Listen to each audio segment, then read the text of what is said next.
خدا کے نام سے شروع کرتا ہوں جو بڑا مہربان نہایت رحم والا ہے۔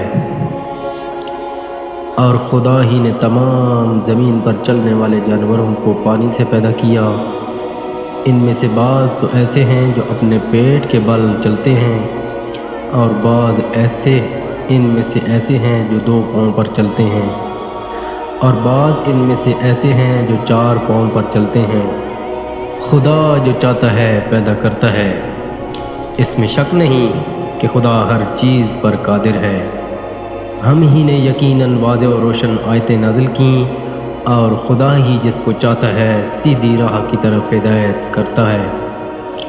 اور کچھ لوگ ایسے بھی ہیں جو کہتے ہیں کہ ہم خدا پر اور حضرت رسول خدا صلی اللہ علیہ وآلہ وسلم پر ایمان لائے، اور ہم نے اطاعت قبول کی۔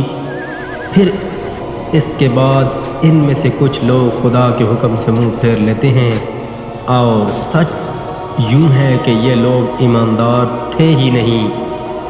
اور جب وہ لوگ خدا اور اس کے رسول کی طرف بلائے جاتے ہیں تاکہ رسول ان کے آپس کے جھگڑے کا فیصلہ کر دیں، تو ان میں سے ایک فریق روگردانی کرتا ہے، اور اصل یہ ہے کہ اگر حق ان کی طرف ہوتا تو گردن جھکائے چپ کے رسول صلی اللہ علیہ وآلہ وسلم کے پاس دوڑے ہوئے آتے۔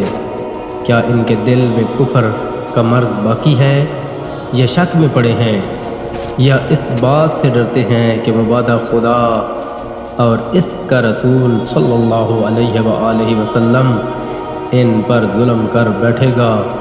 یہ سب کچھ نہیں بلکہ یہی لوگ ظالم ہیں۔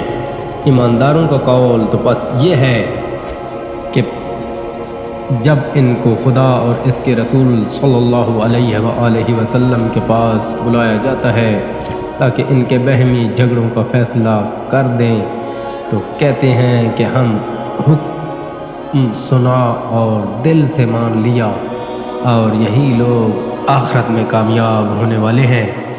اور جو شخص خدا اور اس کے رسول کا حکم ماننے اور خدا سے ڈرے اور اس کی نافرمانی سے بچتا رہے گا، تو ایسے ہی لوگ اپنی مراد کو پہنچیں گے۔ اور اے رسول صلی اللہ علیہ وآلہ وسلم، ان منافقین نے تمہاری اطاعت کی خدا کی سخت سے سخت قسمیں کھائی ہیں کہ اگر تم انہیں حکم دو تو بلا عذر گھر بار چھوڑ کر نکل کھڑے ہوں گے۔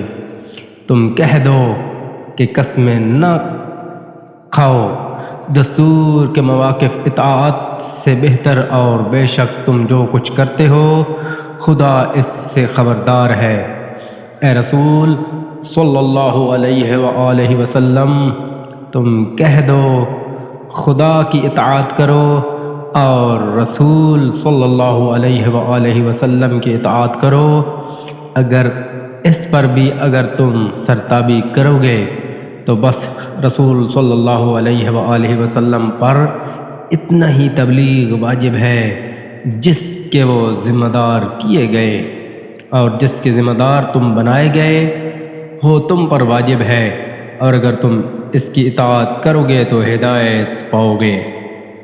اور رسول صلی اللہ علیہ وآلہ وسلم پر تو صرف صاف طور پر احکام کا پہنچانا فرض ہے۔ صدق اللہ العلی العظیم۔